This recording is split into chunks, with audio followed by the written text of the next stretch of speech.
नमस्कार साथियों, स्वागत है आपका शुभम पाठशाला में।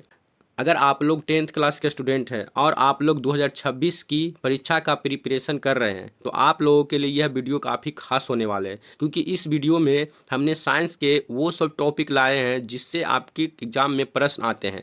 हम हर एक भाग के बारे में, हर एक टॉपिक के बारे में आपको बताएंगे जहाँ से आपके प्रश्न आते हैं। तो देखिए, आपका पहला भाग है रासायनिक अभिक्रिया और रासायनिक समीकरण। यहाँ से आपके प्रश्न आते हैं और देव भाषा में हम आपको समझाते हैं इसको।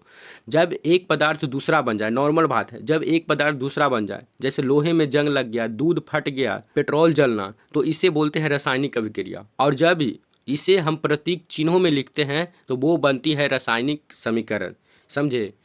प्रतीक चिन्हों का मतलब है कि जैसे Cl2 हो गया, Cl हो गया, CuSO4 हो गया, Fu कॉपर सल्फेट, ऐसे करके लिखते हैं ना, वो हो गया रासायनिक समीकरण। अब आपको हम यह बताएंगे इस चैप्टर में कहाँ कहाँ से प्रश्न पूछे जाते हैं एग्जाम में। तो देखिए, इसका मोस्ट इंपॉर्टेंट टॉपिक ये है।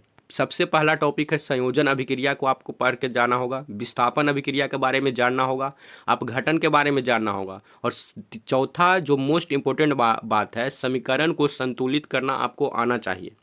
यह बहुत ज़रूरी बात है गाइस। देखिए, आप लोगों को हम इस वीडियो में टॉपिक बता रहे हैं, आप लोगों को हम पढ़ाई नहीं करवा रहे हैं, इसीलिए गाइस हम बस इसमें सिलेबस बता रहे हैं कि कहाँ कहाँ से आपके एग्जाम में पूछे जाते हैं। अब देखिए गाइस, आगे चलते हैं। भाग नंबर 2 है जीवन की जैव प्रक्रियाएं। गाइस, हम इसमें बस आपको बता देंगे कि इसमें क्या आपको पढ़ना होता है। जैसे कि जीवन की जैव प्रक्रियाएं हैं, तो इसमें हमारे शरीर के बारे में ही जानना होता है कि हम कैसे खाते हैं, कैसे सांस लेते हैं, कैसे पचाते हैं, कैसे निकालते हैं, ये सब आता है इस चैप्टर में। और जो इसका इम्पोर्टेंट टॉपिक है ना, जहाँ से प्रश्न पूछे जाते हैं, वो है सबसे पहला है पाचन क्रिया, जिसमें अमाशय, छोटी आंत, एंजाइम आते हैं। दूसरा है श्वसन, जो जिसे कि वायवीय श्वसन और अवायवीय श्वसन होते हैं। तीसरा है रक्त परिसंचरण, जिसमें हृदय, धमनी और शिरा के बारे में जानना होता है। चौथा है उत्सर्जन, जिसमें वृक्क यानी किडनी के बारे में जानना होता है। अब भाग नंबर 3 है साइंस का विद्युत। देखिए, विद्युत में आपको क्या पढ़ना होता है। ठेठ भाषा में, घर में जो बल्ब जलता है ना, वो कैसे जलता है, बैटरी में करंट कैसे चलता है, यही समझते हैं हम लोग इस चैप्टर में। तो देखिए, इसका मुख्य जो टॉपिक है ना, उसका सबसे पहला टॉपिक है ओम का नियम, और इसको तो आप याद करके ही जाइएगा, क्योंकि यह बहुत ही विवादित प्रश्न है, हमेशा पूछे जाते हैं, और ये 5 नंबर वाले प्रश्न में भी आ जाते हैं। इसको सत्यापन करना होता है, आप लोग इसको हमेशा रट लीजिएगा, V=IR। दूसरा टॉपिक है इसका रेजिस्टेंस, करंट और वोल्टेज। तीसरा है श्रेणी और समांतर संयोजन। चौथा है विद्युत शक्ति। ये चारों टॉपिक है जो इस चैप्टर से आते हैं। और चौथा चैप्टर आपका हो गया प्रकाश परावर्तन और अपवर्तन।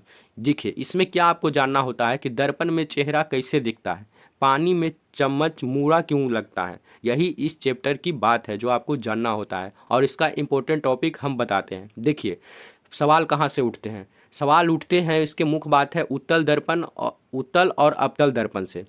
दूसरा है दर्पण का सूत्र से। तीसरा है अपवर्तन, जब प्रकाश एक माध्यम से दूसरे माध्यम में जाता है। चौथा बात है लेंस और आँख की रचना से, यहाँ से ये सवाल उठते हैं। पांचवा भाग है अनुवांशिकी और जैव विकास। इसको ठेठ भाषा में समझे तो, तुम अपने पापा जैसे क्यों दिखते हो, किसी की आँख नीली तो किसी की काली क्यों होती है, यही है अनुवांशिकी। और इसका मोस्ट इम्पोर्टेंट टॉपिक है ग्रेगर मेंडल और उसके नियम, डोमिनेंट और रिसेसिव जीन, लिंग निर्धारण, जीवों का विकास। ये सब टॉपिक आप लोग कॉपी पे आज ही लिख लीजिए, नोट कर लीजिए, और यही सब टॉपिक को गूगल पे सर्च करिए, यूट्यूब पे सर्च करिए, यही सब टॉपिक के बारे में आप जानिए। यही सर, आप लोग 80 में 80 लाना चाहते हैं साइंस में, तो यही सब टॉपिक पे बार बार रटिए, बार बार पढ़िए, आसानी से आएगा। देखिए, भाग 6 है अम्ल, क्षार और लवण।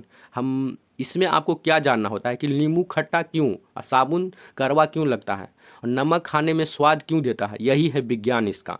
अब देखिए, इसके जरूरी पॉइंट में सबसे पहला में इसके पूछे जाते हैं। इसमें सबसे पहला है जो पीएच मान, जो कि सुरेंसर ने दिया था, ये जरूर पूछे जाते हैं। 0 से 14 एक माप होता है, उसमें अम्ल दिया जाता है, क्षार दिया जाता है, किसका पीएच मान कितना होता है, ये आपको जानना आपके लिए बहुत ज़रूरी है।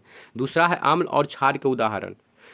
तो साथियों, ये थे 10th क्लास के सबसे ज़रूरी चैप्टर और टॉपिक, जिनसे हर साल सवाल आता ही आता है। वीडियो अच्छा लगा हो तो शुभम पाठशाला को सब्सक्राइब जरूर करना।